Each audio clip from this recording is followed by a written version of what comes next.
ये बैठक पुलिस की तरफ से पीडीपी कार्यकर्ताओं को प्रदर्शन की अनुमति नहीं मिलने के बाद बुलाई गई है।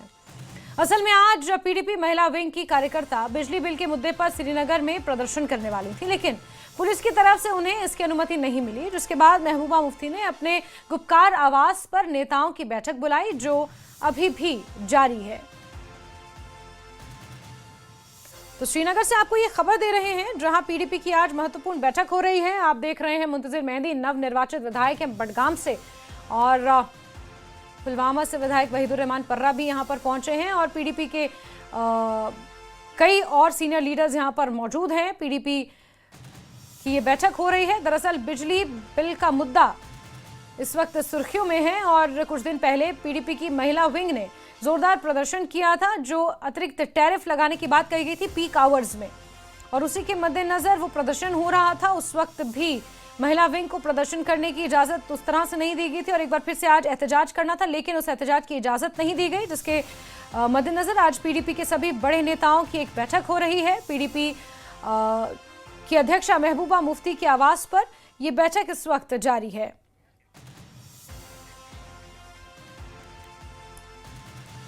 वहीं उपराज्यपाल मनोज सिन्हा ने रामबन में भूस्खलन और बाढ़ प्रभावित परिवारों के लिए पुनर्वास परियोजना का शिलान्यास किया। आपदा में रामबन इलाके में भी भारी तबाही हुई थी, और उपराज्यपाल ने कहा कि सभी बेघर लोगों को मकान दिया जाएगा। उपराज्यपाल ने कहा कि एचआरडीएस की तरफ से जम्मू कश्मीर में 1500 घर बनाए जाएंगे, और 6 महीने के अंदर 189 यानी कि 189 घर बनकर तैयार होंगे। एक घर के निर्माण पर करीब 9 लाख रुपए खर्च होंगे। उपराज्यपाल ने कहा कि रामबन में प्रधानमंत्री ग्रामीण सड़क योजना के 4 चरण के तहत 355 करोड़ रुपए भी मिले हैं, जिससे ग्रामीण इलाकों में 24 सड़कें बनाई जाएंगी, जिसका फायदा 15,000 की लगभग की आबादी को होगा।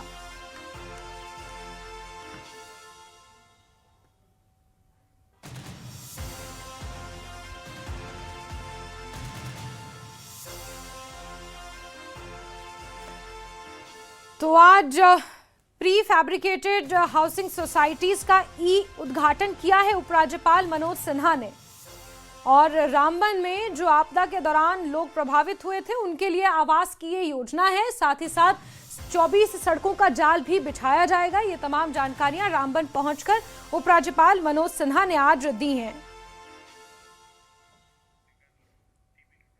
मुख्यमंत्री उमर अब्दुल्ला ने उम्मीद जाहिर की है कि इस साल दिसंबर में जम्मू कश्मीर में भारी संख्या में पर्यटक आ सकते हैं, क्योंकि दिसंबर में भारी बर्फबारी की उम्मीद है। मुख्यमंत्री ने कहा कि सरकार पर्यटन स्थलों के विकास के लिए लगातार काम कर रही है, मगर जरूरत अच्छी तरह से मार्केटिंग और प्रचार की है, ताकि ज्यादा से ज्यादा संख्या में सैलानी जम्मू कश्मीर घूमने आ सकें।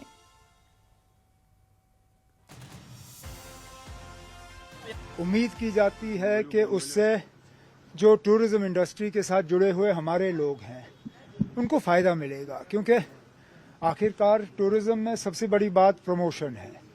जितना ज़्यादा आप प्रमोट कर सकते हो, जितनी ज़्यादा आप मार्केटिंग कर सकते हो, उतना ज़्यादा लोग आएंगे। ये साल टूरिज्म के लिहाज से हमारे लिए आसान नहीं रहा, चाहे पहलगाम से शुरू करें या उसके बाद दिल्ली और नौगाम, उसका एक बहुत भारी असर जो है हमारी टूरिज्म पे पड़ा है।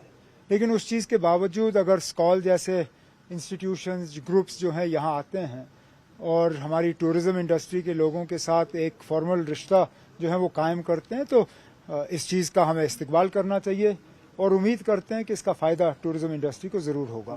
ना सबसे बड़ी चीज़ फुटफॉल के लिए बर्फ़। अभी नवंबर तो बिल्कुल सूखा रहा। उम्मीद की जाती है कि अल्लाह ताला की तरफ से हम पे मेहरबान होंगे, और दिसंबर के महीने में ठीक ठाक बर्फ़ पड़ेगी। बर्फ़ शुरू हो जाए तो हम मान के चलते हैं कि गुलमर्ग, पहलगाम, सोनमर्ग, कुछ हद तक श्रीनगर को उसका फ़ायदा होगा, लेकिन वो अल्लाह ताला पे है। जितनी जल्दी बर्फ़ होगी उतना जल्दी जो है हमारा विंटर टूरिज्म का सीज़न शुरू होगा।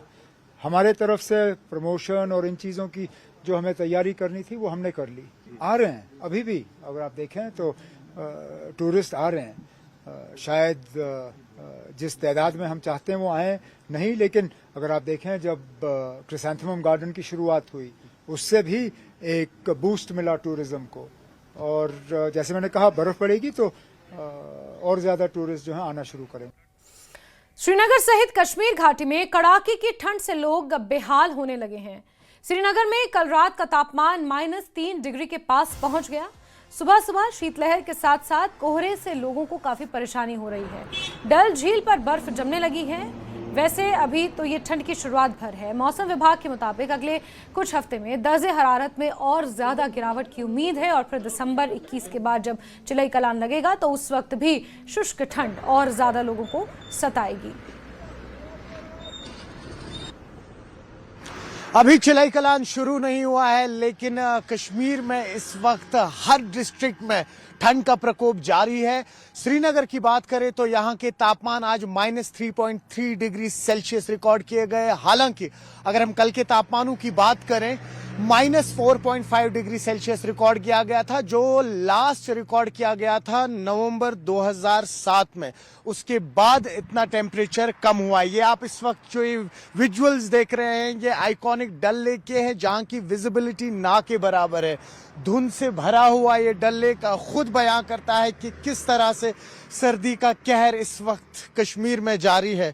मेट की माने तो ये एक इफेक्ट जिसे लालीना इफेक्ट कहते हैं, उसके चलते हुए आने वाले दिनों में मौसम में और गिरावट आने वाली है।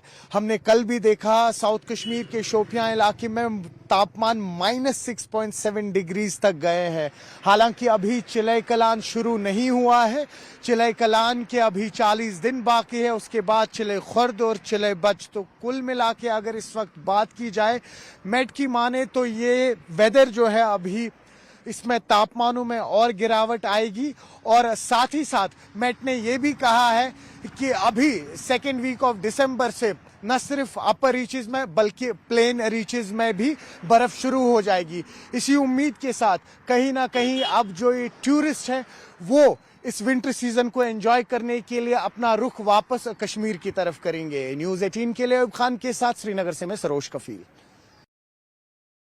को मनाए जाने वाले बीएसएफ यानी कि बॉर्डर सिक्योरिटी फोर्सेस स्थापना दिवस से पहले आज बीएसएफ जम्मू फ्रंटियर के आईजी शशांक आनंद ने जम्मू में एक प्रेस कॉन्फ्रेंस पर बीएसएफ की उपलब्धियां बताई।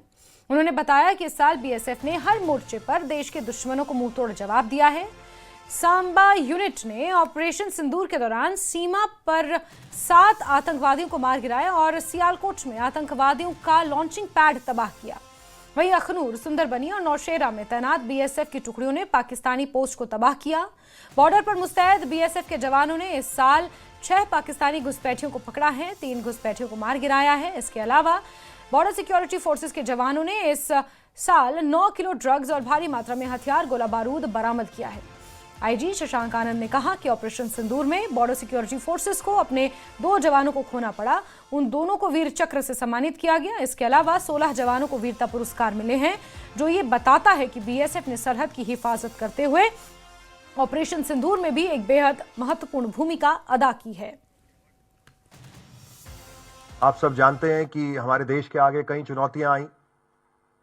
ईस्टर्न फ्रंट की बात करूं तो बांग्लादेश में जो तख्ता पलट हुआ, उससे इंडो बांग्लादेश बॉर्डर पे काफ़ी चुनौतियां आई और बीएसएफ ने बखूबी देश की सुरक्षा वहाँ इंडो बांग्लादेश बॉर्डर पे करी है।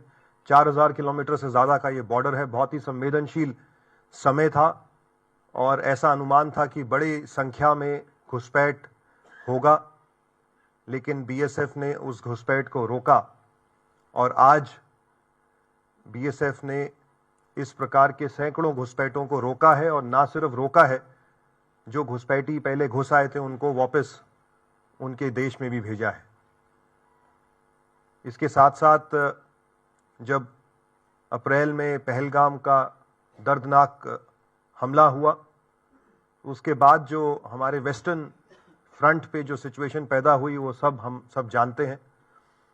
ऑपरेशन सिंदूर जब लॉन्च हुआ तो भारत का तो एक बहुत ही सीमित सा जवाब था कि पाकिस्तान में जो आतंकवाद के ठिकाने हैं उनको नष्ट करने का, लेकिन हमारे पड़ोसी मुल्क ने इसको अपने ऊपर हमला माना और उन्होंने एक प्रकार से भारत के विरुद्ध जंग छेड़ी। हालांकि ये एक अनडिक्लेयर्ड वॉर था,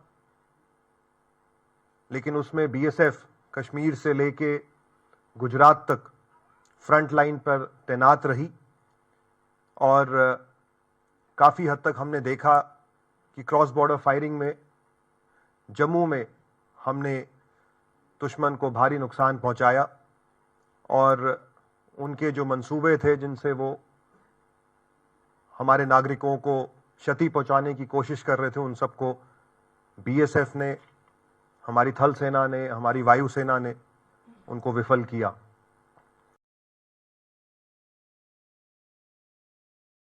दुश्मन को